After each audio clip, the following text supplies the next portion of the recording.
அருட்பெருஞ்சோதி அருட்பெருஞ்சோதி தனிப்பெரும் கருணை அருட்பெருஞ்சோதி. எல்லா உயிர்களும் இன்புற்று வாழ்க, வள்ளல் மலரடி வாழ்க வாழ்க, கொல்லா விரதம் குவளை எல்லாம் ஓங்குக, நல்லோர் நினைத்த நலம் பெறுக, நன்றி நினைத்த எல்லோரும் வாழ்க இசைந்து. உலக மக்களே, அறிவார்ந்த அன்பர்களே, ஆண்மநேய ஒருமைப்பாடுடைய அன்பர்களே, அருட்பெருஞ்சோதி ஆண்டவருடைய திருவிளையாடலை பார்த்து கொண்டிருக்கிறோம். அருட்பெருஞ்சோதி ஆண்டவர் ஆதியும் அந்தமில்லாம் தோன்றிய இறைவன், சுயமாக தோன்றிய இறைவன். அருட்பெருஞ்சோதி ஆண்டவர் இந்த பிரபஞ்சத்தை படைத்து, அதற்கான உலகங்களை படைத்து, உயிரினங்களை படைப்பதற்காக படைக்கும் தொழிலை செய்யக்கூடிய பிரமனையும் படைத்து, காக்கும் தொழிலை செய்யக்கூடிய திருமாலையும் படைத்து, இப்படி 5 தொழில்களை செய்யக்கூடிய 5 தலைவர்களையும் படைத்து, படைத்தல், காத்தல், அழித்தல், மறைத்தல், அருளல், 5 பதத்தலைவர்களையும் படைத்து இந்த பிரபஞ்சத்தை இயக்க வைத்தார். ஆனால் இந்த பிரபஞ்சம் தோன்றிய காலத்திலிருந்தே கிரேதயுகம், திரேதயுகம், துவாபரயுகம், கலியுகம், இந்த 4 யுகங்களிலுமே சமயங்கள், மார்க்கங்கள், மதங்கள் உருவாகிவிட்டன.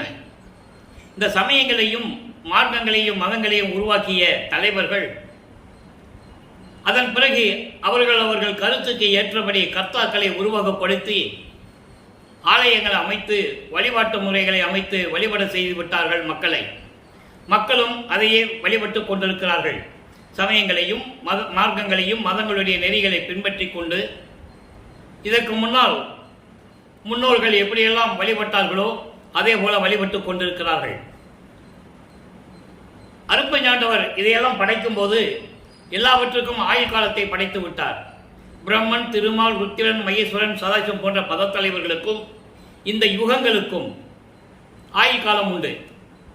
இந்த ஆயுள் காலங்கள்லாம் முடிந்த பிறகு வேறு ஒரு யுகம் இருக்க வேண்டும். இப்போ நம்ம ஒளி யுகத்திலே இருந்து கொண்டு இருக்கிறோம். சதுர்யுகம் என்று சொல்லுகிறார் வல்லபெருமானவர்கள். காலம் சுத்த சன்மார்க்க காலம் இப்போ நம்ம இருந்துகிட்டு இருக்கிறோம். ஆக இந்த நிலையில் இருக்கும்போது மக்களுக்கென்று ஒரு மார்க்கம் வேண்டும், ஒரு ஆன்மீக மார்க்கம் வேண்டும். அப்போ சுத்த சன்மார்க்கத்தை நிறுவி, சுத்த சன்மார்க்கம் என்பது ஒரு தனிப்பட்ட மார்க்கம்.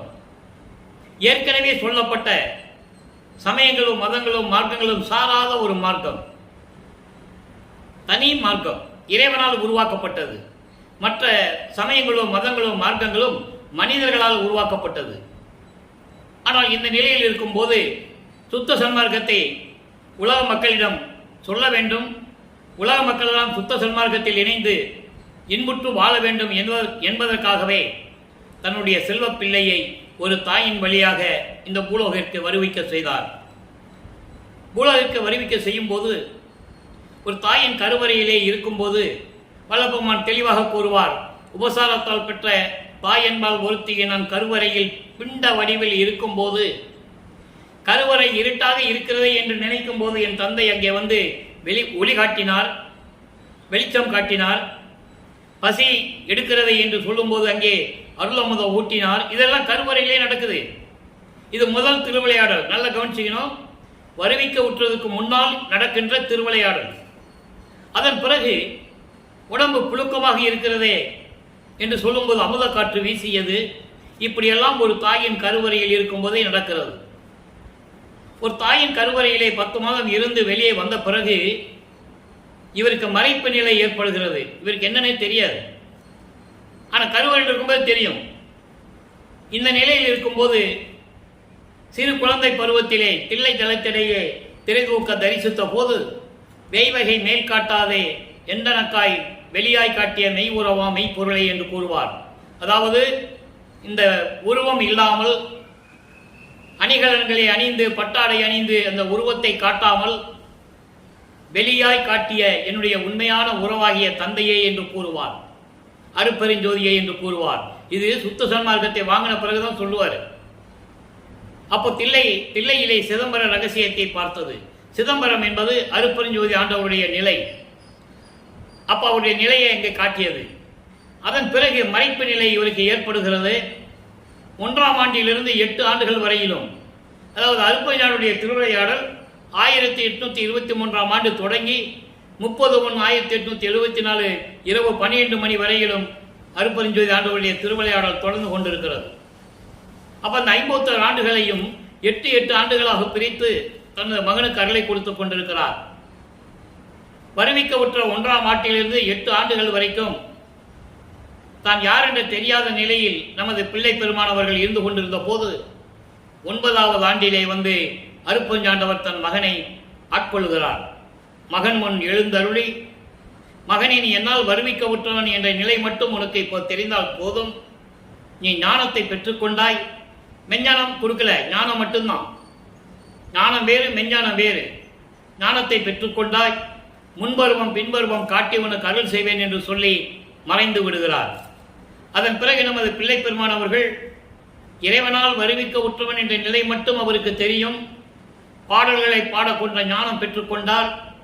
உலகத்திலே நடந்த திருவிளையாடுகளை எல்லாம் எப்படியெல்லாம் நடந்தது என்ற ஞானத்தையும் பெற்றுக்கொண்டார். அதன் பிறகு இறைவன் வருவிக்க உற்றானை தவிர அருளை கொடுக்கவில்லை என்று முறையீடு செய்கிறார். 9வது ஆண்டிலிருந்து 11 ஆண்டுகளுக்குள் என்ன நடந்தது? 1ஆம் திருமுறையிலிருந்து பார்த்து கொண்டிருக்கிறோம். ஒவ்வொரு பதிகமாக, ஒவ்வொரு பாடலின் மூலமாக அவருடைய வல்லற்பமனுடைய நிலையையும், அவர் இருந்து சமயங்களிலும் மதங்களிலும் மார்க்கங்களிலும் பின்பற்றி கொண்டிருந்த நிலைகளில் எப்படியெல்லாம் இருந்தார் என்பதையும், அதன் பிறகு அருட்பெருஞ்சோதி ஆண்டவர் ஆட்கொண்ட பிறகு சுத்த சன்மார்க்கத்தை எவ்வாறு பெற்றார் என்பதையும், அதன் பிறகு அவருடைய கடவுள் நிலை எப்படி மாறியது என்பதையும், இதையெல்லாம் ஒவ்வொரு பாடலின் மூலமாக 6ஆம் திருமுறை வரைக்கும் நாம் பார்த்து கொண்டிருக்கிறோம். அந்த வகையில் இன்று நாம் பார்க்க வேண்டிய முதல் திருவிளையாடல் திருவருள் முறையீடிலிருந்து தொடங்குகிறது. 8 ஆண்டுகள் வரைக்கும் எந்த விதமான அருளை பெற முடியாமல் வல்லப்பமானவர்கள் இறைவன் மீது முறையீடு செய்கிறார். எப்படி முறையீடு செய்கிறார்? திருவருள் முறையீடு மொத்தம் 232 பாடல்களை கொண்டது. இன்னைக்கு 163வது பாடலை பார்க்க போகிறோம். நல்ல கவனிங்க. பாடல் புரியாவிட்டாலும் கூட இறைவன் கொடுத்த விளக்கம் மிகவும் எளிமையாக இருக்கும். இதை ஏன் திருவிளையாடலை சொல்லும்போது ஒரு பாடலை சொல்ல வேண்டிய கட்டாயத்தில் இருக்கிறோம் என்றால், உலக மக்களுக்கு தெரியப்படுத்த வேண்டும். திருவருட்பா ஏன் உருவானது, திருவருட்பானுடைய கான்செப்ட் என்ன, நோக்கம் என்ன, இதெல்லாம் வல்லற்பமான் உலக மக்களுக்கு தெரிவித்துக் கொண்டிருக்கிறார். அதை பார்த்து கொண்டிருக்கிறோம். கார்முகமாக பொற்கள் வளைத்தோய் இக்கடையவனின் சோர்முகமாக நின் சீர்முகம் பார்த்து துவழுகின்றேன்.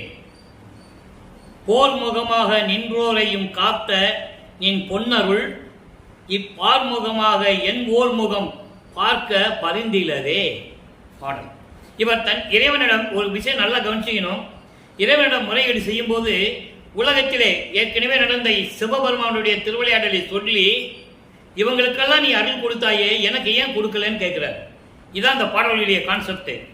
இப்ப அந்த பாடலுடைய பொருள் பாருங்க. புன்னகை செய்து மலர்ந்த முகத்துடன் இமயமலையை வில்லாக வளைத்தாய். இந்த கடையவனி உன்னாலே வருவிக்க விட்டு துன்பப்பட்டு கொண்டிருக்கின்ற இந்த மகனின் சோர்வான முகத்தை பார்த்து நீ இன்னும் அருளை கொடுக்கவில்லை. ஆனால் உன்னுடைய அழகிய அருள்முகத்தை பார்த்து ஏங்கிக் கொண்டிருக்கிறேன். என்றாவது ஒரு நாள் இறைவன் வந்து அருள மாட்டானா என்று சொல்லி ஏங்கிக் கொண்டிருக்கிறேன். இந்த இடையில அவர் சிவபெருமானை இறைவனாக நினைத்துக் கொண்டிருக்கிறார். அப்போ அவருக்கு அருட்பெருஞ்சோதி ஆண்டவர் தெரியாது, சுத்த சன்மார்க்கம் இருக்கிறது தெரியாது. பிரபஞ்சத்திலே எப்படியெல்லாம் சிவபெருமானை சொன்னார்களோ அதே போன்று பாடலிலே முறையீடு செய்து கொண்டிருக்கிறார். உன் அருளுடைய முகத்தை பார்த்து ஏங்கிக் கொண்டிருக்கிறேன். ஆனால் போர்க்குணத்துடன் இருந்தவர்களையெல்லாம் காத்து அருளினாய். இந்த ஒரு வரிக்கு ஒரு விளக்கம் சொல்ல நான் கடமைப்பட்டிருக்கிறேன். போர்க்குணம் கொண்டவர்கள் விண்ணுலகிலே இருந்தவர்கள். அதை ஒரு பாடலிலே சொல்லுவார்.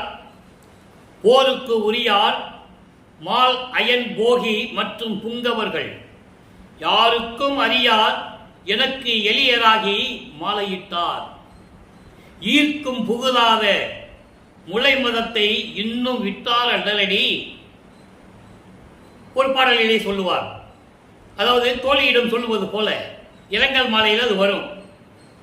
இப்படிப்பட்ட ஒரு நிலையில் இருக்கும்போது போர்க்குணம் கொண்டவர்கள் யார்? திருமால், பிரம்மன், இந்திரன். அவன் தான் போகின்னு சொல்றார். இந்திரன் மற்றும் புங்கவர்கள் தேவர்கள். இவர்களெல்லாம் போர் குணம் கொண்டவர்கள், அவர்களுக்கு நீ அருள் செய்தாய்ன்னு சொல்றார். ஒரு பாடலிலே சொல்லுவார், நெடியேன் முதல் கடவுள் சமூகத்தோர்த்தம் நெடிய பிள்ளைகள் 1000 பொறுத்து மாயை ஒடிய நேர் நின்ற கருணை வள்ளல் என்று சொல்லுவார். இது மகாதேவ மாலையில வரும். தேவர்கள் எல்லாம் சும்மா இல்லை. அரக்கர்களோட போர் செய்வது, தனக்கு ஏதாவது தேவைப்பட்டால் யாருடையாவது போர் செய்து அவனை கொன்று அதை அனுபவிப்பது,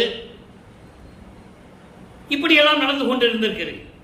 அதை வல்லப்பமன் சொல்லுகிறார், போர்க்குணம் கொண்டவர்களை எல்லாம் நீ காத்தருளினாய். ஒரு பாடல சொல்லுவாரு, பிரம்மன் இவரை பார்ப்பதற்காக நின்று கொண்டிருப்பார். அன்பர்களே, இங்கு பேசக்கூடிய விளக்கங்கள், சொல்லக்கூடிய கருத்துக்கள் அத்தனையுமே திருவருட்பாவில் இருக்கக்கூடியவை. ஒரு கருத்து கூட சொந்த கருத்து, என்னுடைய சொந்த கருத்து கிடையாது. ஒரு இடத்துல பிரம்மன் இவரை பார்ப்பதற்காக காத்து கொண்டிருப்பார்.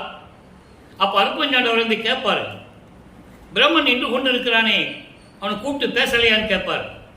இவர் சொல்லுவார், அவன் வருணமா கொலை பாதகன், அவனை நான் கூப்பிட்டு ஏன் பேசணும்? தெளிவா சொல்லுவார். வகை வகையாக கொலை செய்தவன் கொலை குற்றவாளி என்று சொல்லுவார்.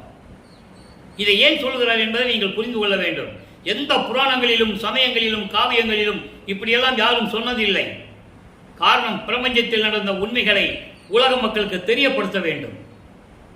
நீங்க சினிமாவோட புராணங்கள் கதைகளோட பார்த்திருக்கலாம். வானத்திலிருந்து சண்டை போட்டுக்கிட்டு இருப்பாங்க. அப்படி போர்க்குணம் கொண்டவர்கள் எல்லாம் காத்து கொண்டிருந்த இறைவன், நீ எனக்கு ஏன் அருளை கொடுக்கவில்லை? என்னுடைய முகத்தை பார்த்தால் உனக்கு பரிதாபமாக தெரியலையா? உன்னுடைய பொன்னான அருள் என்னுடைய ஒரு முகத்தை பார்க்க விருப்பமில்லாது பாராமுகமாக இருந்து கொண்டிருக்கிறாயே, எதற்காக இறைவனே? ஏன்? நான் என்ன தவறு செய்தேன்? உன்னால் வருவிக்க உற்றவன் தானே, ஏன் எனக்கு இந்த நிலையை தந்து கொண்டிருக்கிறாய்? விரைவில் வந்து அருள்வாயாக என்று முறையீடு செய்கிறார். வல்லப்பமானவர்கள் இந்த உலோகத்திற்கு வருவிக்க உற்று, இறைவனால் வருவிக்க உற்று 202 ஆண்டு ஆகிறது. இந்த நிலையை உலக மக்களிடம் அவர் இளம் பருவத்திலிருந்தே வருவிக்க உற்றதிலிருந்து எப்படியெல்லாம் இருந்தார், அவர் இறைவனுடைய அருளை பெற முடியாமல் எப்படியால் தவித்துக் கொண்டிருந்தார், இறைவனுடைய திருவிளையாடல் எப்படி நடந்து கொண்டிருந்தது என்பதை உலக மக்களுக்கு யாருமே எடுத்து கூறவில்லை. கூட இருந்த மாணாக்கர்கள் முதல் இன்று வரை, இன்றைய பகல் வரை பேசியவர்கள் எல்லாம் பொதுப்படையாக பேசினார்களே தவிர, மருதுரையிலே ராமையா பிள்ளைக்கும் சின்னைமையாருக்கும் 6வது மனைக்கு 5வது குழந்தையாக பிறந்தார் என்று சொன்னார்கள். அதன் பிறகு சென்னைக்கு போனதை சொன்னார்கள். அதன் பிறகு கந்த கோட்டத்திலே இருந்ததை சொன்னார்கள். இப்படியெல்லாம் சொன்னதெல்லாம் நடந்ததெல்லாம் உண்மைதான், நம்ம இல்லை என்று சொல்ல முடியாது. அதே நேரத்தில் திருவருட்பாவில் இருந்த உண்மைகளை உலக மக்களுக்கு ஏன் தெரியப்படுத்தவில்லை என்பதுதான் இந்த வள்ளலார் ஊழியனின் ஆனந்தம். அப்படி சொல்லி இருந்தா 152 ஆண்டுகளாகிறது நமது பிள்ளை பெருமானவர்கள் அருப்பெருஞ்சோதி ஆண்டவராகி இதுவரையிலும் மக்களுக்கு வல்லப்பமான் யாருன்னு கேட்டா, முக்காடு போட்ட சாமியாரு சோறு போட சொன்னாரு, ஒரே வரிதான் சொல்லுவாங்க, அவர் இறைவனுடைய மகன், இறைவனாக மாறியவர். அப்படிலாம் யார் சொல்லவே மாட்டாங்க. ஏன்னா மக்களுக்கு தெரியாது, சொன்னாதானே தெரியும். ஓகே, இந்த நிலையில் இருக்கும்போது அவருடைய மனநிலை எப்படி இருந்தது என்பதை நீங்கள் புரிந்து கொள்ள முடிகிறது. அதன் பிறகு 13வது ஆண்டில் திருவொற்றியூர் செல்லுகிறார். அங்கே தியாகராஜனை பார்த்து எப்படியெல்லாம் வழிபடுகிறார், எப்படி முறையீடு செய்கிறார், எவ்வளவு விண்ணப்பங்கள் வைக்கிறார் என்பதை ஒவ்வொரு பாடலின் மூலமாக 2ஆம் திருமுறையிலிருந்து நாம் பார்த்து கொண்டிருக்கிறோம். 2ஆம் திருமுறை நான் ஏற்கனவே கூறியது போல 113 பதியங்களை கொண்டது, 1207 பாடல்களை கொண்டது. ஒவ்வொரு பாடலிலும் ஒவ்வொரு பதியத்திலிருந்து அவருடைய மனநிலை எப்படி இருந்தது என்பதை உலக மக்களுக்கு தெரிவிக்கிறார் திருவுருட்பாவின் மூலமாக. அவர் வெளிப்படையாக நான் இறைவன் மகன் என்று சொல்லவே முடியாது, சொல்லவும் கூடாது, காலத்தின் கட்டாயம் அது. அந்த நேரத்தில் 2ஆம் திருமுறை உருவாகிறது. இதுவரை 17 பதியங்களை பார்த்திருக்கிறோம். சிவாய நம, சிவசிவா, நமச்சிவாயா இப்படியெல்லாம் சொல்லி வழிபடுவார். இறைவனிடமிருந்து எந்த அருளையும் பெற முடியவில்லை. இப்போ பதிகம் 18 அறிவரும் பெருமையிலே 8வது பாடலை பார்த்து கொண்டிருக்கிறோம். அதாவது அறிவரும் பெருமை என்பது இறைவனுடைய பெருமையை சொல்லி இறைவனுடைய பெருமையை சொல்லுவது. அதன் பிறகு இவர் செய்த விண்ணப்பங்களை ஏன் எனக்கு நிறைவேற்றவில்லை என்று கூறுவது? இப்போ பாருங்க, கரைபடா வஞ்ச பவக்கடல் உலக்கும் கடையனேன், நின் திருவடிக்கு விரைப்படா மலர் போல் இருந்து உழல்கின்றேன். வெற்றனே திரைபடா கருணை செல்வ வாரிதியே, திருவற்றியூர் வளர் தேனே, உரைபடா பொன்னே, குறைபடா மணியே, உண்ணுதற்கு இனிய நல் அமுதே. இறைவனுடைய பெயரை சொல்லுவது, அதே நேரத்தில் உன்னால் வருவிக்கவுற்று நான் எப்படியெல்லாம் இந்த பூலோகத்தில் நான் துன்பப்படுகிறேன் என்று இறைவனிடம் விண்ணப்பம் வைப்பது. இதனுடைய பாடலுடைய பொருள் பாருங்க. நினைத்து பார்க்க முடியாத அளவிற்கு எல்லையில்லா பிறவி என்னும் துன்பக் கடலில் சிக்கி தவிக்கும் இந்த பாவி, முன்னாலே வருவிக்க உற்றவன் என்ற நிலையை மட்டும் தெரிவித்துவிட்டு சென்று விட்டாய். இந்த பிறவி துன்பக் கடலில், இந்த உலகியலிலே நான் சிக்கிக்கொண்டு எப்படியெல்லாம் துன்பப்படுகிறேன். எப்படி? உன் திருவடியில் உதிர்ந்த மலர் போல. உன் திருவடியில் கிடக்கிறதே உதிர்ந்த மலர்கள், அதுபோல நான் உன்னையே சுற்றி சுற்றி திரிந்து கொண்டிருக்கிறேனே. எனக்கு வந்து அருளை கொடுக்க கூடாதா? வீணாக பொழுதை கழித்துக் கொண்டு இருக்கின்றவன் நான். என்ன செய்ய போகிறேன்? என்ன நடக்கப் போகிறது? என்ன நடக்குமோ என்று கூட எனக்கு தெரியவில்லை. நான் வெளியே யாரிடம் போய் சொல்லுவது? உன்னை தவிர எனக்கு யாருக்கு தெரியும் என்றே மெய்கண்ட நான் மற்ற பொய்கண்ட தெய்வங்களை மேவுவேனோ சொல்லுவார். உன்னை தவிர நான் யாரையும் தெய்வங்களாக மதித்ததே இல்லையே. ஏன்னா இவர் அப்படிதான் சொல்லணும். பிரம்மனால் படைக்கப்பட்டவன் அல்ல இவர். பிரபஞ்சத்தில் எல்லா உயிர்களையும் படைத்தது பிரம்மன். அவனுடைய ஆயுட்காலம் முடிந்து விட்டது. இவர் இறைவனால் படைக்கப்பட்டவர், வருவிக்க உற்றவர். இறைவனுடைய அருளால் ஆன்மகனாக பெற்றெடுத்து செல்வ பெண்களை என்று பெயரிட்டு விண்ணுலகத்திலே இறைவனிடம் வளர்ந்து கொண்டிருந்தவர்.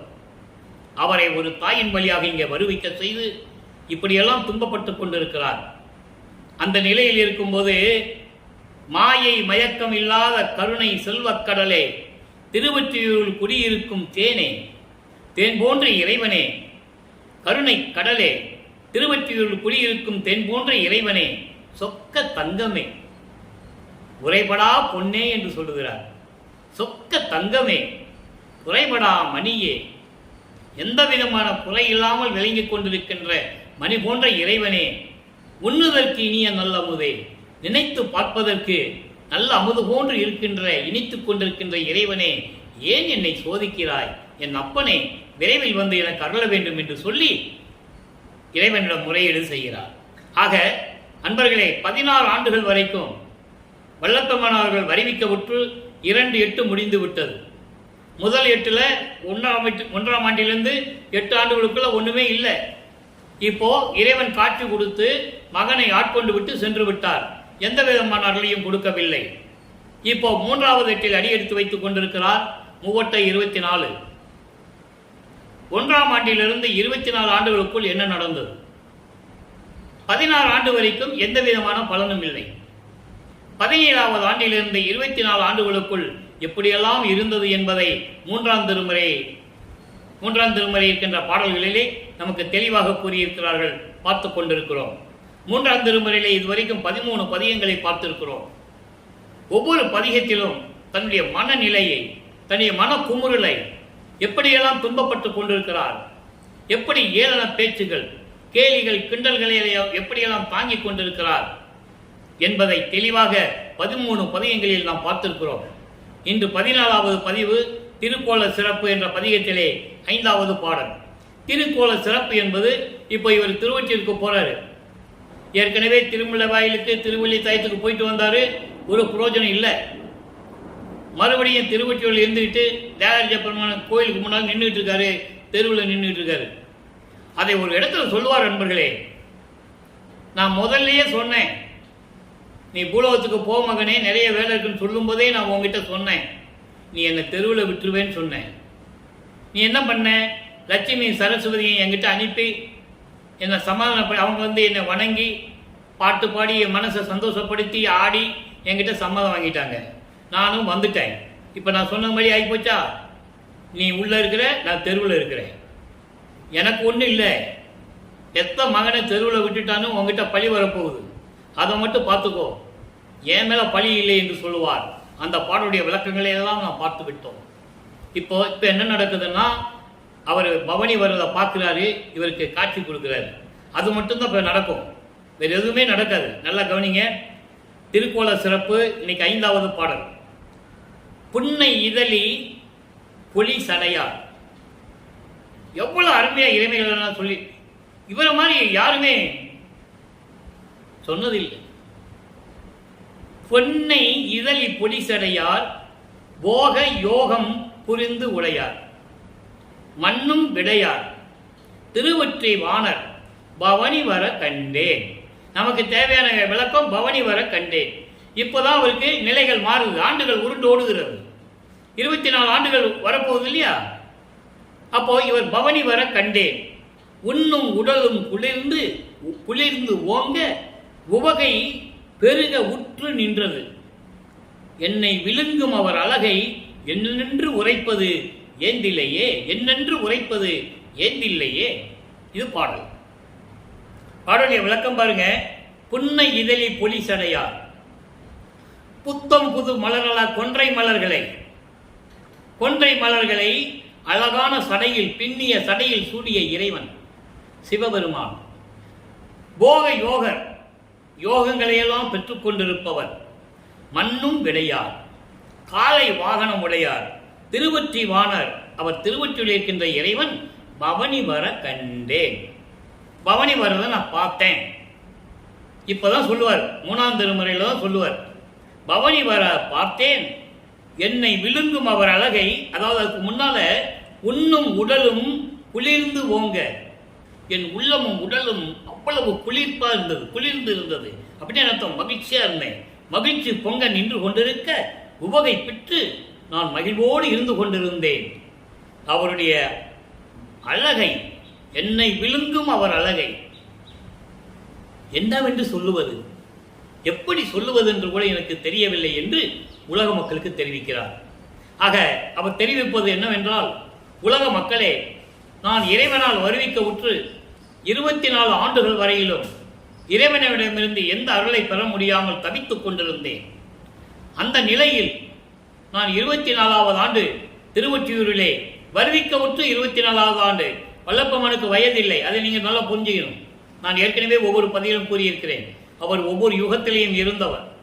வருவிக்க உற்று 24 ஆண்டுகள் வரைக்கும் இறைவனிடமிருந்து எந்த அருளை பெற முடியாமல் தவித்துக் கொண்டிருந்த நான் இப்பொழுது இறைவனுடைய பவனி வரும்போது அவருடைய அழகை கண்டேன். அந்த அழகை நான் எப்படி என்று சொல்லுவது எனக்கு தெரியவில்லையே என்று சொல்லி இந்த பாடலை நமக்கு அருளியிருக்கிறார்கள். ஆக வல்லப்பமானவர்கள் 24 ஆண்டுகள் வரைக்கும் எந்த நிலையில் இருந்தார் என்பதை இப்போ உலக மக்களுக்கு தெரிவித்துக் கொண்டிருக்கிறார். இப்போ 4வது ஏட்டில் அடியெடுத்து வைக்கிறார். 4×32 25வது ஆண்டிலிருந்து 32 ஆண்டுகளுக்குள் என்ன நடந்தது? அதற்கு முன்னால் 27வது ஆண்டில் ஏற்கனவே தினமும் கூறியது போல என சொல்லிதாங்க. அது ஒரு அருமையான திருவிளையாடல். தனக்குடி அம்மையாரை ஏற்றுக்கொண்டு தாலி கட்டியது ஒரு திருவிளையாடல். அந்த திருவிளையாடலை முதலிலே ஒரு பாடலிலே கூறியிருப்பார். ஏற்கனவே நிர்ணயிக்கப்பட்டது. அப்போ அந்த திருமணத்தின் போது பிரம்மன், திருமால், ருத்திரனெல்லாம் வந்து காத்து கொண்டிருக்கிறார்கள் வாழ்த்துவதற்காக. அவங்க வந்தது எதுக்குன்னா அருட்பெருஞ்சோதி ஆண்டவரை பார்ப்பதற்காக. அது வரைக்கும் அவங்க அருட்பெருஞ்சாண்டவரை பார்த்ததில்லை. இவங்க வந்துட்டான்னு சொல்லி அவர் வரல, அருட்பெருஞ்சாண்டவரும் சிவகாமியும் வள்ளியும் வரல. அப்போ இவர் பாடல்களை சொல்லுவார், நான் அந்த நேரத்தில் அந்த கூட்டத்தை பார்க்கும்போது பிரம்மன், திருமால், ருத்திரனெல்லாம் என்னை வாழ்த்துவதற்கு காத்து கொண்டிருக்கிறார்கள். என் தந்தையும் தாயும் வரவில்லை என்று என் மனம் எப்படியெல்லாம் ஏங்கியது தெரியுமா? அந்த பாடலை நாம் பின்னால் பார்க்க போகிறோம்.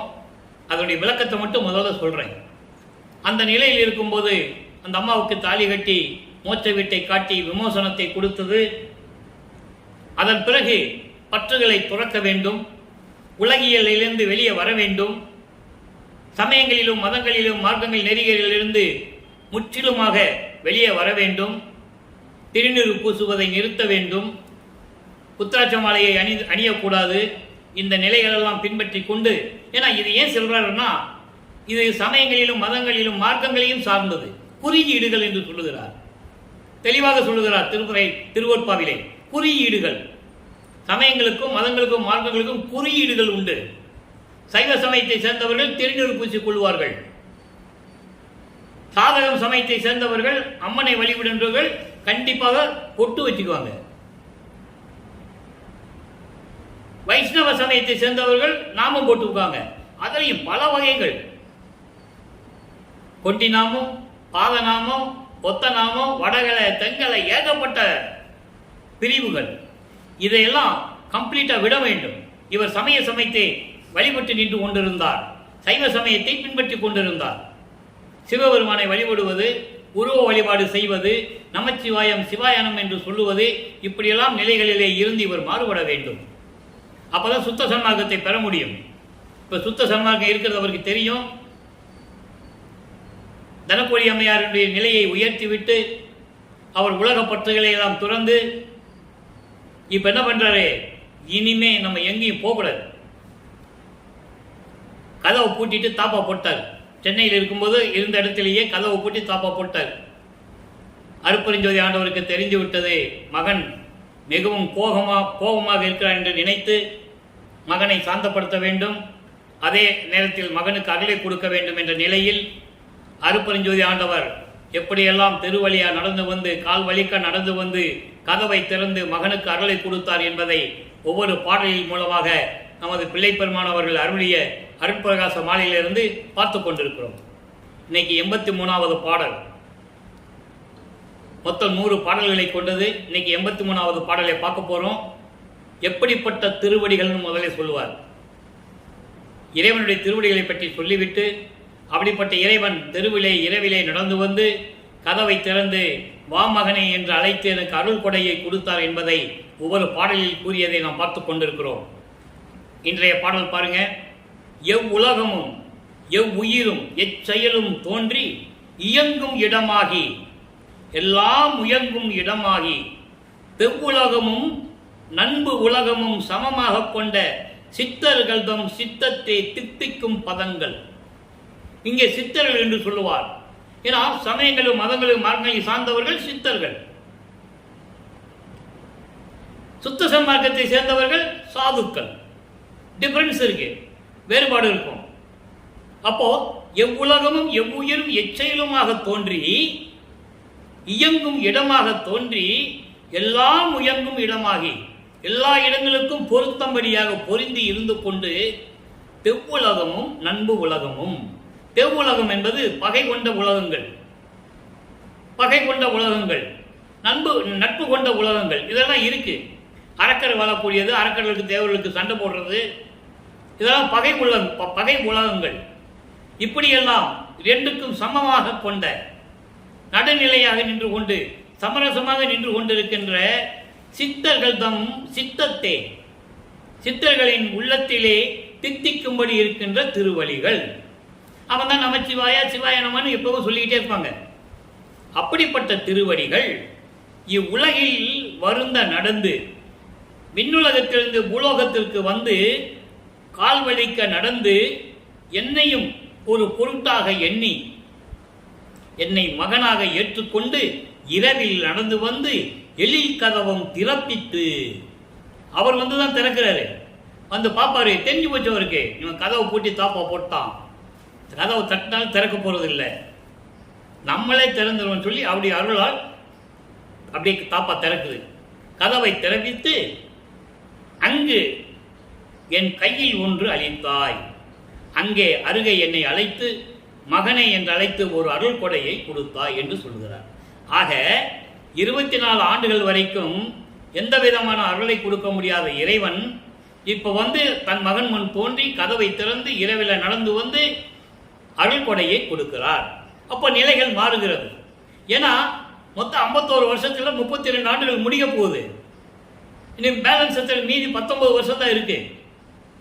அதுக்கு தன் மகனுக்கு எல்லாம் கொடுக்கணும். சாகா கல்வியை கற்றுக் கொடுக்கணும், சுத்த சன்மார்க்கத்தை கொடுக்கணும், மரணமில்லா பெருவாழ்வு கொடுக்கணும். ஏற்கனவே அவர் இருந்து கொண்டிருப்பவர். இப்ப சமயங்கள் மதங்கள் இருந்ததுனால அந்த பற்றுகளை நீக்கி விடணும், அவருக்கு அந்த மறைப்பு நிலையை நீக்கணும், மெஞ்ஞானத்தை கொடுக்கணும். இப்படி நிறைய வேலைகள் இருக்கு. அதுக்கப்புறம் இவர் பூலோகத்திலிருந்து கொண்டு தர்மசாலையை நிறுவனம், கோர்ட்டில் போய் நீதிமன்றத்தில் போய் திருவற்பாக மக்களுக்கு ஏற்ற நீதியை பெற்று வரணும், சத்தியஞான சபையை கட்டணும், இப்படி நிறைய வேலைகள் இருக்கு. அதனால 32வது ஆண்டில் தன்னுடைய மகனுக்கு அருளை கொடுத்து அவர்களுக்கு அந்த மறைப்பு நிலையை நீக்கி மெஞ்ஞானத்தை கொடுத்து விட்டு சுத்த சன்மார்க்கத்தை வாங்குவதற்கு வா மகனை என்று சொல்லி மறைந்து விடுகிறார். அப்போ இவ்வுலகில் வந்த அப்படியெல்லாம் வெளிக்கதவும் தெரிவித்து அருளை கொடுத்தாய். அவ்வுலகம் முதல் உலகம் அனைத்தும் மகிழ்ந்து ஏத்த அம்பலத்தை நடம்புரியும் செம்பவள குன்றே. இறைவனை சொல்லுகிறார். எல்லா அந்த உலகம் மட்டுமல்ல, விண்ணுலகம் மட்டுமல்ல, எல்லா உலகங்களும் வணங்கிக் கொண்டிருக்கின்ற இறைவனை, அம்பலத்திலே அருள் செய்து கொண்டிருக்கின்ற இறைவனை செம்பவள குன்றே என்று சொல்லி இந்த பாடலை நமக்கு அருளி இருக்கிறார்கள். ஆக மகனுக்கு அருளை தருவதற்காக எப்படிப்பட்ட திருவடிகள் என்று சொல்லி தெருவிலே கால்வழிக்க நடந்து வந்து தெருக்கதவை திறந்து அங்கே என்னை வாமகனை என்று அழைத்து ஒரு அருள் கொடையை கொடுத்தார். தெளிவாக சொல்லிட்டாரா? இப்போ அருள் எல்லாம் கொடுத்தாச்சு, இப்போ ஏமசித்தியை வாங்கியாச்சு.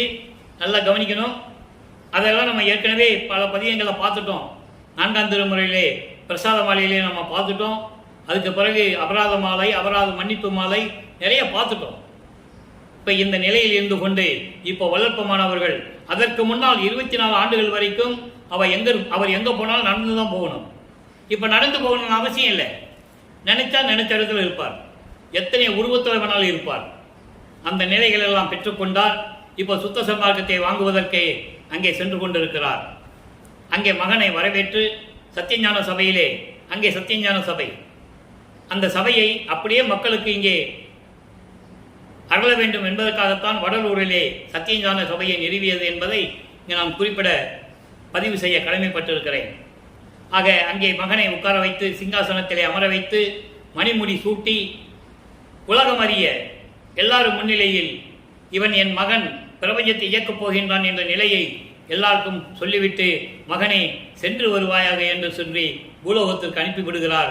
அப்போ அவர் கரும்புலிலே இருந்து கொண்டிருக்கிறார் நமது பிள்ளை பெருமானவர்கள். அங்கேதான் 9 ஆண்டுகள் இருந்தது. இப்போ வல்லப்பமானவர்கள் 33வது ஆண்டிலிருந்து 40 ஆண்டுகளுக்குள் இருக்கிறார். வருவிக்க உற்று 40 ஆண்டுகளுக்குள் இருக்கிறார். அப்போ இவருக்கு எல்லாமே சுத்த சன்மார்க்கத்தை இருக்கிறது தெரியும், வாங்கிட்டு வந்துட்டாரு. அருப்பஞ்சான்றவர் தான் இறைவன் என்ற நிலையை தெரிந்த பிறகு பாடல்களை 6ஆம் திருமுறை உருவாகிறது. அருள் விளக்கமலை 100வது பாடலை இன்னைக்கு பார்க்குறோம். 100 பாடல்கள். இது வரைக்கும் 99 பாடலை பார்த்துட்டோம். இன்னைக்கு 100வது பாடல். இது மட்டும் இல்லாமல் 36 பதியங்களை பார்த்து விட்டோம். அதோடு மட்டும் இல்லாமல் ஒவ்வொரு பதியத்திற்கு ஏற்றபடி பல பாடல்களுடைய நிலைகளை எல்லாம் நாம் பார்த்து கொண்டிருக்கிறோம். இன்னைக்கு அருள் விளக்கமாலை 100வது பாடல். நல்லா கவனிங்க. தலைகால் இங்கு அறியாதே பிரிந்த சிறியேனே தான் வழிந்து ஆட்கொண்டு அருளி தடை முழுவதும் தவிர்ந்தே மலைவரு மெய்யறிவு அளித்து சொன்னல. மெஞ்ஞானம் என்றது வேறு, ஞானம் என்பது வேறு. அது சொல்றாரு. அறிவு என்பது மெய்யறிவு என்பது வேறு வேறு. மெய்யறிவு அளித்து அருளமுதம் அருத்தி, அருளமுதத்தை ஊட்டி. அருத்தி என்பது ஊட்டி. இந்தப்பா அருளமுதன் கொடுத்துட்டு போகல, ஊட்டுகிறார் தன் மகனுக்கு. எங்கிருந்து? மதிமண்டலத்து அமுதம் ஊட்டி வல்லவ சக்திகள் எல்லாம் மருவியிட புரிந்து தெளிவாக சொல்றாரு. இறைவனிடம் எப்படி என்னை ஆட்கொண்டார், எப்படியெல்லாம் அருளை கொடுத்தார் என்பதை தெளிவாக கூறிக்கொண்டிருக்கிறார்கள். நிலையுறவே தானும் அடியேனும் ஒரு வடிவாய் நிறைய நிறைவித்து உயர்ந்த நிலைதனின் தன்மேல் ஏற்றி அலர்தலை பேரருப்பெருஞ்சோதி அரசு கொடுத்து அருளை ஆடுகின்ற அரசே என் அலங்களும் அணிந்தருளே. இந்த பாடலுடைய விளக்கம் பாருங்க. நான் சமயங்களிலும் மதங்களிலும் மார்க்கங்களிலும் இருந்தபோது தலைகால் தெரியாமல், உலகியல்ல சொல்லுவாங்க, தலைகால் தெரியாமல் ஆடிக்கிட்டு இருக்க, அனுபவிக்க போறேன்னு சொல்லுவாங்க. தலைகால் தெரியாது என்பது எது நல்லது எது கெட்டதுன்னு தெரியாது, என்ன நடக்கிறது என்ன நடக்க போறதுன்னு தெரியாது, எதுவுமே தெரியாத அந்த நிலையில் திரிந்து கொண்டிருந்த இந்த மகனை வலிந்து வந்து ஆட்கொண்டு அருளி தடை முழுவதும் தவிர்த்து, சமயங்கள் மதங்கள் மார்க்கக்கூடிய தடைகளை முழுவதுமாக தவிர்த்து, அழகாக சொல்லுவார், எல்லாம் உடைய அற்புதஞ்சோதி அற்புத கடவுளே, இது தொடங்கி எக்காலத்தும் சுத்த சன்மார்க்கத்தின் முக்கிய தடைகளாகிய சமயங்கள், மதங்கள், மார்க்கங்கள் என்பவற்றின் ஆசார சங்கற்ப விகற்பங்களும் உலகாச்சார சங்கற்ப விகற்பங்களும் எங்கள் மனதில் பற்றா வண்ணம் அருள் செய்தல் வேண்டும். சுத்த சன்மார்க்கத்தின் முக்கிய லட்சியமாகிய ஆண்மநேய ஒருமைப்பாட்டுரிமை எங்களுக்குள் எக்காலத்தும் எவ்விடத்தும் எவ்விதத்தும் எவ்வளவும் விலகாமல் நிறைந்து விளங்க செய்வித்து அருளல் வேண்டும். சுத்த சன்மார்க்கத்தின் முக்கிய தடைகள் எது? சமயங்கள், மதங்கள், மார்க்கங்கள், அதில் கொல்லப்பட்ட சங்கற்ப விகற்பங்கள், அதான் குறியீடுகள். அதாவது குறியீடுகள் என்பது இந்த திருநீர் பூசுறது, குத்துவிளக்கு ஏற்றுறது, பூ வச்சு கும்பிடுறது, கற்பூரம் ஏற்றுறது, ஊதுவத்தி கொடுத்துறது, தேங்காய் பழம் உடைக்கிறது, வாழை இலையை போட்டு படைக்கிறது, இதெல்லாம் இருக்கக்கூடாதுன்னு சொல்றாரு. தெளிவா சொல்றாரு. ஆனால் மக்களிடம் யாரும் சொல்லவில்லை, பேசியவர்கள். அப்படி சொல்லி இருந்தாங்கன்னா இன்னைக்கு சாலையில திருநீர் கொடுக்கறது இல்லை. அது ஒரு அன்பர், சன்மார்க்க அன்பர் தன்னுடைய செல்வங்களை எல்லாம் இழந்து கோர்ட்டில் கேஸ் நடத்தி சுப்ரீம் கோர்ட் போய் தடையை வாங்கிட்டு வந்தார். அங்கே என்ன தடை உத்தரவு என்றால், வல்லற்பமான் இருக்கின்ற இடங்களிலெல்லாம் இந்த சங்கற்ப விகற்பங்கள் இருக்கக்கூடாது, திருநீர் கொடுக்கக்கூடாது, பூவெல்லாம் போடக்கூடாது, குத்து விளக்கு ஏற்றக்கூடாது, தடை இருக்குது, தீர்ப்பு இருக்கிறது. ஆனால் அதை சபையில் மட்டும்தான் நிறைவேற்றுறாங்க, மீதி இடத்துல எல்லாம் கண்டுக்கிறது இல்லை, மக்கள்கிட்ட யாரும் சொல்றதும் இல்லை. ஏன் இது ஏன் சொல்றாருன்னா, சுத்த சன்மார்க்கம் தனி மார்க்கம், இது தேவையில்லை என்று சொல்லுகிறார். அவரே சொல்லுகிறார், தடைகள் முழுவதாக தீர்த்து மலை வரும் மெய்யறிவு அளித்து மாயைகளின் மயக்கங்கள் இல்லாத மெஞ்ஞான அறிவை எனக்கு கொடுத்து அருளமுத ஊட்டி, அருளமுத கொடுத்து என்று சொல்லவில்லை, அருளமுத ஊட்டி. அவர் ஒரு தாயின் கருவறையிலே இருக்கும்போது அருளமுதம் உண்டவர், அங்கேயே போய் அருப்பறிஞ்சாண்டவர் அருளமுதத்தை ஊட்டியவர். அதன் பிறகு மறைப்பு நிலையில் இருக்கும்போது தான் உண்ட உணவெல்லாம் எனக்கே தெரியாமல் அமுதமாக மாறிடுச்சுன்னு சொல்றாரு. பாடல்ல இருக்கு. அவர் எங்க சாப்பிட்டாரு, எங்க தூங்குனாரு, சாப்பிட்டாரு தூங்குனாரு, இதேதான் சொல்லிக்கிட்டு கிடந்தாங்க. அப்படியெல்லாம் எனக்கு அருளமுதத்தை ஊட்டி வல்லவ சக்திகளெல்லாம் எனக்கு கொடுத்து, அதோடு மட்டுமல்ல தானும் நானும் அருப்புரிஞ்சாண்டவர் நானும் ஒரு வடிவமாக இருக்க செய்து பரிபூரணமாக நிறைய நிறைவித்து என்று சொல்லுகிறார். நிறைய நிறைவித்தென்றால் சொச்சம் மீதி எதுவுமே கிடையாது. பரிபூரணமாக எனக்கு அந்த மாதிரியெல்லாம் கலந்து கொண்டு உயர்ந்த நிலையாகிய கடவுள் நிலைக்கு என்னை ஏற்றி, உயர்ந்த நிலை தன் மேல் ஏற்றி, யாரும் போக முடியாத நிலை, யாரும் ஏற முடியாத நிலை, அந்த நிலை மேல் ஏற்றி அமர்த்தி என்னை, அதோடு மட்டுமல்ல என்றும் நிலையாக இருக்கும்படி திரு அருள் செங்கோலாட்சி அருப்பெருஞ்சோதியுடைய அருளாட்சியம் எனக்கு கொடுத்து அருளி. எவ்வளவு அருமையா சொல்றாரு. இந்த பிரபஞ்சத்தை இயக்கிறது யாரு? நம்மளையெல்லாம் படைத்தது யார்? வல்லற்பமானவர்கள். நல்ல மனசுல வச்சுக்கங்க. யாரும் மக்கள்கிட்ட சொல்லல. பிரம்மன்லாம் மாண்டு எத்தனையோ ஆண்டுகள் ஆகிவிட்டது. அது கலியுகத்தோட எல்லாம் முடிஞ்சு போச்சு. 30/1/1874 இருந்து இந்த பிரபஞ்சத்தை ஆளக்கூடிய இறைவன் அருப்பெருஞ்சோதி ஆண்டவராகிய வள்ளல் பெருமான். அதனால்தான் அருப்பெருஞ்சாண்டவர் தன் மகனுடன் 2 கலந்து கொள்ளுகிறார் என்பதை நான் பதிவு செய்ய கடமைப்பட்டிருக்கிறேன். நம்மளையெல்லாம் படைத்தது யார்? காத்து கொண்டிருப்பது யார்? 5 தொழிலையும் செய்து கொண்டிருப்பது யார்? வள்ளல் பெருமானவர்கள். அதை உலக மக்களிடம் யாரும் சொல்லவில்லை என்பதுதான் வேதனையான விஷயம். அதான் மக்களுக்கு இன்னும் தெரியல, சொல்லணும். இந்த வள்ளலார் ஊழியனை ஆட்கொண்டு என்னை சொல்ல வைக்கிறார். எல்லாமே திருவருட்பாவில் இருக்கின்ற உண்மைகள் தான், யாரும் மறுக்க முடியாது. அப்படிப்பட்ட இறைவனே, திருவிளையாடல் செய்து கொண்டிருக்கின்ற இறைவனே, நான் பாடுகின்ற பாடலையும் விண்ணப்பங்களையும் முறையீடுகளையும் ஏற்றுக்கொண்டு விரைவில் வந்து எனக்கு அருள வேண்டும் என்று சொல்கிறார். மீண்டும் ஏன் அருள வேண்டும் சொல்றாரு? எல்லா அருளையும் வாங்கிட்டான்னு சொல்றாருல, திருப்பி ஏன் அருளணும்னு சொல்றாரு? சிந்திக்கணும். ஒவ்வொரு வார்த்தைக்கும் ஒரு விளக்கம் இருக்கு. இன்னும் நிறைய வேலை இருக்கு. தர்மசாலையை கட்டணும், வடலூருக்கு வரணும், நிறைய வேலை இருக்குல்ல. அதுக்கான தேவை விஷயங்கள் எல்லாம் எனக்கு சொல்லி எனக்கு அருள வேண்டும் என்று கூறுகிறார். இப்போ அடுத்த பதிகம் 77வது பதிகம். அதுக்கு முன்னால பதிகெல்லாம் நம்ம பார்த்துட்டோம். இப்போ தலைவி தலைவனை பற்றி தாயிடம் சொல்லுவது, தாய்க்கு உரைத்தல். ரொம்ப சிம்பிளான பாடல், அதுல அருமையான விளக்கங்கள் இருக்கிறது. தலைவி என்பது வள்ளற்பெருமான், தலைவன் அருட்பெருஞ்சோதி ஆண்டவர், தாய்க்கு உரைத்தல், உலக மக்களுக்கு சொல்றது. எளிமையா இருக்கும் பாடல்கள். நீங்கள் எதிலையும் குழப்பமே அடைய வேண்டாம். என்ன தலைவின்னு சொல்றாரு, தலைவன் சொல்றாரு, தாயின்னு சொல்றாரு, தாய் என்று சொல்றாருன்னு நீங்க குழப்பமே அடைய வேண்டாம். அதை தன்னை ஒரு பெண்ணாக உருவகப்படுத்தி தன்னை ஒரு தலைவியாக ஒரு பெண்ணாக உருவகப்படுத்தி தலைவனை பற்றி சொல்லும்போது தாயிடம் சொல்லுவது போல சொல்ல வேண்டும். அதாவது உலக மக்களிடம் சொல்ல வேண்டும் அவருடைய நிலையை. அதான் இந்த பாடல்களுடைய கான்செப்ட். இப்ப பாருங்க, 8வது பாடல் நினைக்காதுல பார்வோடு விண்ணும் படைத்த பண்பாளர், இறைவனை பத்தி சொல்றாரு இல்லையா? பார்வோடு விண்ணும் படைத்த பண்பாளர் பற்றம் பலத்தார் சொல்லும் சிற்றம் பலத்தார்.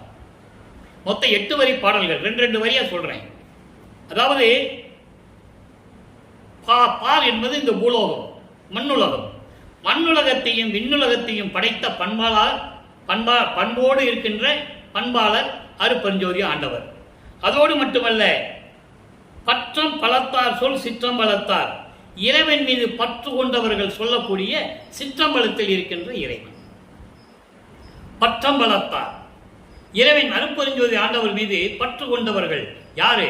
சாதுக்கள், கொலையும் புலையும் தவிர்த்தவர்கள், உயிர் நேயத்தோடு உயிர் இரக்கத்தோடு ஜீவகானிய ஒழுக்கத்தில் இருக்கின்ற நல்லவர்கள். இவர்களெல்லாம் இறைவன் மீது பற்று கொண்டவர்கள் என்ன சொல்லுகிறார்கள்? சிற்றம்பலத்தில் இருக்கின்ற இறைவன் என்று சொல்லுகிறார்கள்.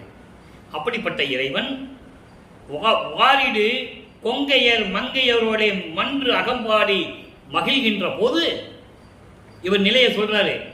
தானும் இங்க மங்கையர் பெண்கள் என்ன சொல்றாரு? இவர் தன்னை பெண்ணாக உருவப்படுத்தினால் சொல்றாரு.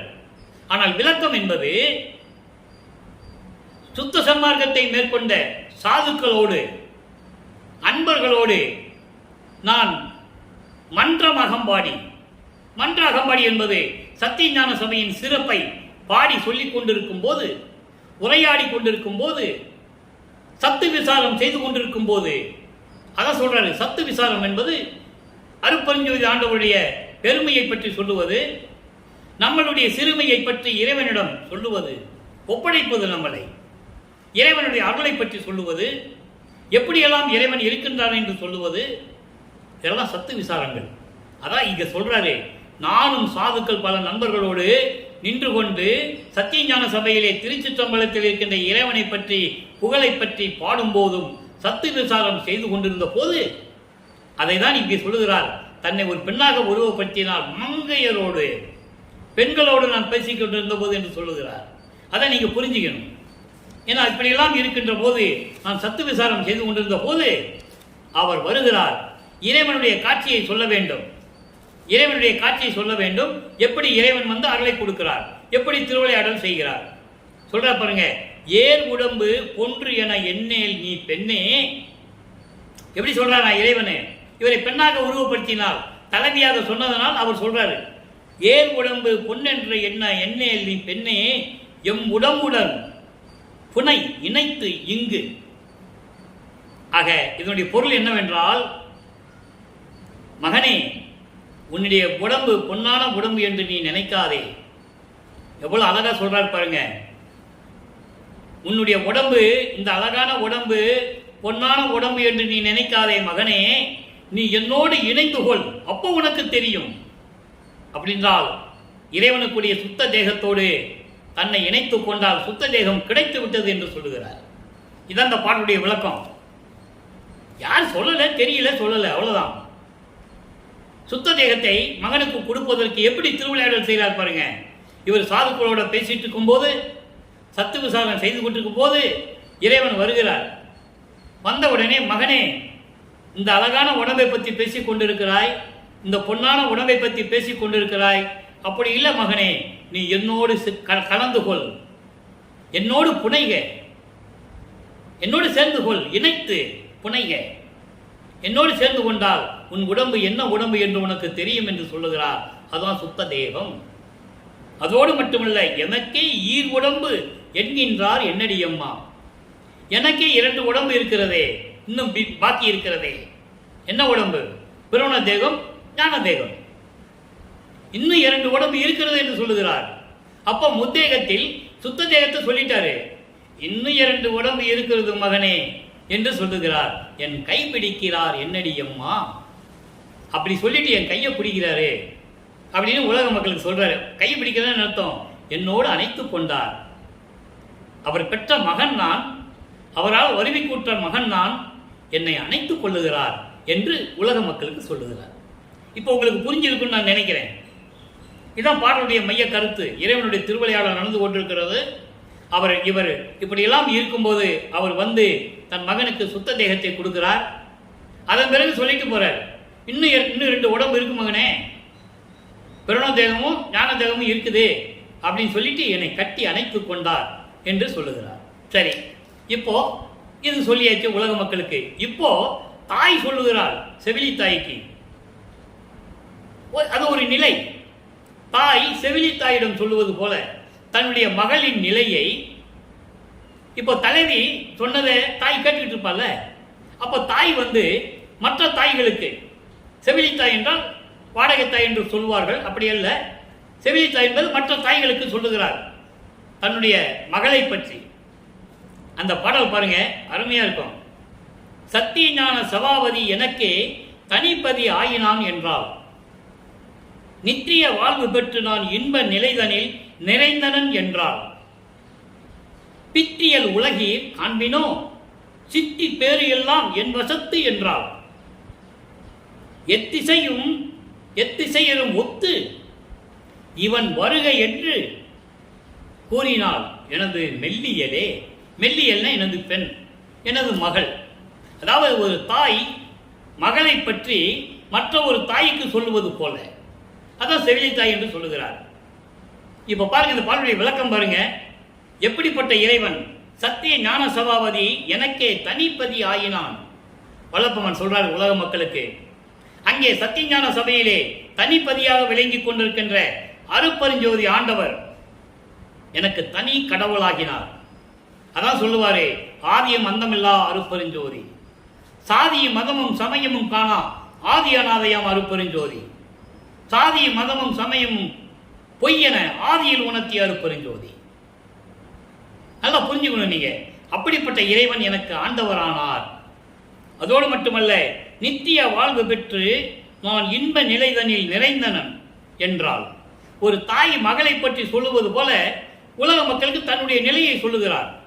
நித்திய இன்ப வாழ்வு, பேரின்ப வாழ்வு, மரணமில்லா பெருவாழ்வு, மரணமில்லா பெருவாழ்வை நான் பெற்றுக்கொண்டேன், பேரின்ப நிலையில் இருந்து கொண்டிருக்கிறேன் என்று உலக மக்களுக்கு சொல்லுகிறார். அடுத்து பாருங்க, பித்தியல் உலகீர். பைத்தியக்கார உலக மக்களே, நன்றாக நான் சொல்லுவதை கேளுங்கள், நான் சொல்லுவதை கேளுங்கள். சித்தி பேரெல்லாம் என் வசத்து வந்துவிட்டது. இறைவனுடைய எல்லா சித்திகளையும் நான் பெற்றுக்கொண்டேன். அதோடு மட்டுமல்ல, எத்திசையிலும் வந்து இந்த உலகில் இருக்கின்ற எல்லா திசைகளில் இருக்கின்ற மக்களே இங்கு வந்து சுத்த சன்மார்க்கத்தில் இணைந்து இங்கே நீங்கள் இருக்க வேண்டும். இவன் என்றால் இப்போது இந்த பூலோகத்திலே நீங்கள் எத்திசையில் இருந்தவர்களும் சரி, எல்லாரும் வந்து சுத்த சன்மார்க்கத்தில் நீங்கள் இணைய வேண்டும் என்று சொல்லுகிறார். இப்ப இந்த நிலைகள் எல்லாம் மாற்றிய பிறகு அருட்பெருஞ்சோதி அடைவு என்ற பதியத்திலே கூறுகிறார். பாருங்கள், அற்புதமா இருக்கும். 6வது பாடல். முதல்ல இறைவனை பற்றி சொல்லிட்டு அருட்பெருஞ்சோதியை நான் எப்படி பெற்றுக்கொண்டேன் என்று சொல்லுவார். உறவே, எனது இன்னுயிரே, என் உள்ளத்தில் உற்று இனிக்கும் நரவே, அருட்பெருஞ்சோதி மன்று ஓங்கும் நடத்தரசே, இறைவேன் என துணிவு எய்திட செய்தனை, என்னை இனி மறவேன், அடிசிறியேன் ஒருபோதும் மறக்கினுமே. பாடல். பாடலுடைய விளக்கம் பாருங்க. உறவை என்பது தந்தை உறவு. நல்ல கவனிக்கணும். அருட்பெருஞ்சோதி தான் அவர் தந்தை என்பதை திருவருட்பாவிலிருந்து நாம் பார்த்து கொண்டிருக்கிறோம். அப்படிப்பட்ட என் தந்தையே, எனது உயிரே, என் உள்ளத்தில் பொருந்தி என் உள்ளத்தில் கலந்து இனித்து கொண்டிருக்கின்ற நரவே, நரவு என்றால் தேன், தேன் போன்று இனித்துக் கொண்டிருக்கின்ற என் உள்ளத்தில் இனித்துக் கொண்டிருக்கின்ற இறைவனே, அருட்பெருஞ்சோதி மன்று ஓங்கும் திருச்சிற்றம்பலத்திலே திருவிளையாடல் செய்து கொண்டிருக்கின்ற இறைவனே, இறைவேன் என்று துணிவை எய்திட செய்தனே. நான் இனிமேல் இறக்க மாட்டேன் என்ற துணிவை, அந்த உறுதியை எனக்கு கொடுத்தாய். என்றும் இறக்க மாட்டேன், என்றும் இரவாமே, பெற்றேன் என்றும் இரவாமே. வேதம் தவிர்ந்த இறைவன் என்னை உற்றை கலந்தான், நானும் அவனை உற்றை கலந்தேன் ஒன்றானோம் என்று சொல்லுவார். பெற்றேன் என்றும் இரவாமை, தெளிவா சொல்லுவார். சுத்த சன்மார்க்கத்தை பெற்றேன், அதனால் இரவாமை உற்றேன் கான் தோழி என்று சொல்லுவார். எங்கே? அனுபவ மாலையில சொல்லுவார். 147வது பதிகம் 6ஆம் திருமுறை அனுபவ மாலையில 95வது பாடல்ல சொல்லுவார். சுத்த சன்மார்க்கத்தில் இருந்தால்தான் மரணமில்லா பெருவாழ்வு, பிறவி இல்லை, இறைவனுடைய திருவடியிலே இருக்கலாம். அதனால தான் எல்லாத்தையும் கூப்பிடுறாரு. வாங்க வாங்க வாங்கன்னு கூப்பிடுறாரு. யாரு கேட்டா? கூட இருந்தவங்களே கேட்கலையே. கேட்டுருந்தாலும் கூட கூட்டு போயிருப்பாரு. அதெல்லாம் சிந்திக்கணும் நீங்க. அப்போ இரவாமை, நான் இறக்க மாட்டேன் என்ற ஒரு தைரியத்தை, அந்த துணிவை எனக்கு கொடுத்தா இல்லையா? என்னை நீ மறவேன். எப்படி சொல்றாரு? அடி சிறியேன் ஒருபோதும் மறக்கணுமே. நான் ஒன்ன மறந்தால் சரி, நீ என்ன மறக்க கூடாது. நான் ஒன்ன மறந்துட்டாலும் நீ என்ன ஒரு துளி அளவு கூட என்ன மறக்கக்கூடாது அப்படின்னு சொல்லி இந்த பாடலை அருளி இருக்கிறார்கள். அடுத்து பாருங்க, அடிமை பேரு. அடிமை பேரு என்பது இறைவனுக்கு அடிமையாகிவிட்டால் அதனுடைய பாக்கியம் எப்படி கிடைக்கும், அதனுடைய நிலை எப்படி இருக்கும்? 5வது பாடல். இறைவனுக்கு அடிமையாகிட்டா அதனுடைய பாக்கியம், அந்த புண்ணியம் எப்படி இருக்கும்? தானே அருளானான். தானே என்பது அருப்பெருஞ்சோதி. அருப்பெருஞ்சோதி அருளுடைய இறைவனாக இருந்தார். தானே அருளானான், தானே பொருளானான். அருள் செல்வங்களை எல்லாம் பெற்றுக் கொண்டிருக்கின்ற இறைவன் தானே எல்லாம் வல்லாதான் ஆனான். எல்லா வல்லவுடைய இறைவன் அருப்பெருஞ்சோதி. தானே தான் நான் ஆனான். அங்கதான் அற்புதமா சொல்றாரு. இப்படிப்பட்ட அருப்பெருஞ்சோதி ஆண்டவர் தான் நானாகிவிட்டார். அதோடு மட்டுமல்ல, என்னுடைய நாயகனானான். இதுல பெரிய விளக்கங்கள் நிறைய இருக்கு. அவர் நானாகிவிட்டான் என்று சொல்லும் போதே நீங்கள் புரிந்து கொள்ள வேண்டும். அவர் அருப்பெருஞ்சோதி ஆண்டவருடைய அங்கத்தின் ஒரு பகுதி. அதுக்குதான் இதை சொல்றாரு, மறைமுகமா சொல்றாரு. தானே தான் நான் ஆனான். அப்ப நான் யாருன்னு சொல்றாரு அவரு. அதை நீங்க புரிஞ்சுக்கணும். ஆனா இங்க இருக்கிறவங்க 202 வருஷமா என்ன சொன்னாங்க? துறவி, தமிழ் துறவின்னு சொன்னார் ஒருத்தர். பேர் சொல்ல விரும்பவில்லை. எல்லா மேடையிலும் பேசுறாங்க. துறவி, சமூக சீர்திருத்தவாதி, பாடலாசிரியர், கதையாசிரியர், பதிப்பாசிரியர், பதிப்பாளர், இப்படிதானே சொன்னாங்க. உங்களுக்கு எல்லாம் தெரியும். இப்படிதானே சொன்னாங்க. இவர் என்ன சொல்றாரு? தானே தான் நான் ஆனான். அப்படின்னு என்ன அர்த்தம்? நான் அருப்பெருஞ்சோதி ஆண்டவருடைய ஒரு பகுதி என்று சொல்லுகிறார், ஒரு மூலக்கூறு அவர். அதனால்தான் தன்னுடைய மகனை தனியா விட வேண்டாம் என்று சொல்லி அவரோடு இவர் இணைந்து கொண்டது. அது காலத்தின் கட்டாயம், இணைந்துதான் ஆக வேண்டும். பிரிந்த சக்தியை மீண்டும் கூட வேண்டும். அதனால்தான் இவரோட கலந்து கொண்டது. சித்தி பெற்றார் அல்ல, தவறாக சொல்லிக் கொண்டிருக்கிறார். சித்தி பெற்றார், சித்தி பெற்றார் என்று. அவர் ஏற்கனவே இறைவனாகவே வருவிக்க உற்றவர். இறைவனால் இறைவனாகவே வருவிக்க உற்றவர். அருப்பெருஞ்சோதி ஆண்டவருடைய ஒரு கூறு. அவர் கூறுனா ஒரு பகுதி. நல்லா புரிஞ்சுக்கணும். சித்தி பெற்றார் சொன்னாலே மனிதனாக பிறந்தவர் என்று வந்துவிடும். மனிதன் அருளை பெற்று முத்தி அடைந்தான், சித்தி அடைந்தான் என்று சொல்லுவார்கள். சித்தி யாரும் அடையவில்லை, அது வேற விஷயம். எல்லாம் முத்தியோட போனவர்கள் தான். அதை அகவலிலே சொல்லுவார். முத்தி என்பது முந்தொரு சாதனம், அத்தக அருள் அருப்பெருஞ்சோதி. சித்தி என்பது நிலை சேர்ந்த அனுபவம். முத்தி என்பது வேறு, சித்தி என்பது வேறு. முத்தி என்பது கர்ம சித்தி, யோக சித்தியிலே போனவங்க. ஞான சித்திக்கு யாரும் வரல. அதனால தான் திருமந்தியாரில் சொல்லுவார் 10வது பாடல்ல 64வது பதிகம். நம்ம ஏற்கனவே பார்த்துட்டோம். அதை முத்தியை பெற்றேன், நான் முத்தியை நான் ஞான சித்தியை உற்றேன் என்று உந்திப்பற. நான் முத்தியோட நிற்கவில்லை, எனக்கு தெரியும் ஞான சித்தி இருப்பது, நான் அதை வாங்கி கொண்டேன். அதன் பிறகு சொல்லுவார், சித்தன் ஆனேன். சித்தன் என்பது கடவுள், நான் இறைவனாகிவிட்டேன் என்று சொல்லுவார். அதை இங்க சொல்றாரு, தானே தான் நான் ஆனான். அற்புதமான வரி அது. சூட்சமமான விளக்கம் உண்டு. அதிலே நிறைய சொல்லிக்கிட்டே இருக்கலாம். அதுக்கு விளக்கம் நமக்கு தான் நேரம் பத்தாது. இறைவனை பற்றி சொல்லணும்னா நமக்கு நேரம் எதுக்கு? காலகாலமா மாசமா சொல்லலாம். ஆக தானே தான் நான் ஆனான், என்னுடைய நாயகனானான், என்னுடைய தலைவன், சுத்த சன்மார்க்கத்தின் தலைவன். ஞானவானானான். எங்கே? சத்திய ஞான சபையில் இருக்கின்ற இறைவன் அம்பலத்து எம்மான், திருச்சிற்றம்பலத்திலே இருக்கின்ற என்னுடைய இறைவன் அருட்பெருஞ்சோதி என்று சொல்லுகிறார். இப்போ அன்பர்களே, கடைசி ஒரு விளக்கம். தனித்திரு அலங்கல் 14வது பாடல். 14வது பாடல் தனித்திரு அலங்கல். நல்ல கவனிங்க, அற்புதமான ஒரு பாடல். ஏன்னா இந்த பாடல் ஏன் சொல்லுகிறேன்னா, எனக்கு அந்த கடமை இருக்கிறது. காரணம், ஒவ்வொரு பாடலுக்கும் ஒரு கனெக்டிவிட்டி உண்டு. இன்னைக்கு திருவிளையாடல் சொன்னோம்னா முடிவாக ஒரு பாடல் இருக்கும். அதை தான் இன்னைக்கு நம்ம பார்க்க போறோம். கிழக்கு வெளுத்தது, கருணை அருட்ஜோதி உதயம் கிடைத்தது. நல்லா கவனிக்கணும். எனது உள்ள கமலம் கிளர்ந்து எனது அகத்தே சலக்கு வெளுத்தது. சாதி ஆச்சாரமாசாரம் சமய மதாசாரம் என சண்டையிட்ட கலக வழக்கு வெளுத்தது. பலவாம் பொய் நூல் கற்றவர்தம் மனம் வெளுத்தது. வாய் வெளுத்தது. வாயுர வாதித்த முழக்கு வெளுத்தது. சிவமே பொருள் என்னும் சன்மார்க்க, சிவமே பொருள் என்னும் சன்மார்க்க முழு நெறியில் பரநாத முரசு முழங்கியதே. இது பாடல். கிழக்கு வெளுத்தது, அருட்பெருஞ்சோதி கிடைத்து விட்டதனால் இருள் நீங்கியது, அறியாமை நீங்கியது. கிழக்கு வெளுத்தது என்றால் இருள் நீங்கியது, இருள் நீங்கியது என்றால் அறியாமை நீங்கியது. எப்படி? அருட்பெருஞ்சோதி கிடைத்ததனால், அருட்பெருஞ்சோதி உதயமானதனால். நல்லா புரிஞ்ச, அவ்வளவு அருமையான விளக்கம் இருக்குங்க. அருட்பெருஞ்சோதி கிடைத்ததனால் இருள் நீங்கியது, அறியாமை நீங்கியது. என் உள்ள கமலம், என் இதயம் கிளர்ந்தது, மகிழ்ந்தது. எனது அகத்தே சலக்கு வெளுத்தது, அநீதி மறைந்தது. என் உள்ளத்திலே இருந்த ஏற்கனவே சமய மதங்கள் மார்க்கங்களுடைய நெறிகளை பின்பற்றி கொண்டிருந்த அந்த அநீதி எல்லாம் மறைந்து விட்டது. சாதி ஆச்சாரமாச்சாரம் சமய மதாச்சாரம், அதான் சொல்றாரு. சாதி மதம் சமயங்களில் ஏற்பட்ட ஆச்சாரங்கள், கோச்சாரங்கள், சங்கற்ப விகற்பங்கள் இதெல்லாம் சண்டையிட்டுக் கொண்டிருந்தன அல்லவா? அந்த கலக வழக்கெல்லாம் வெளுத்தது, நீங்கியது.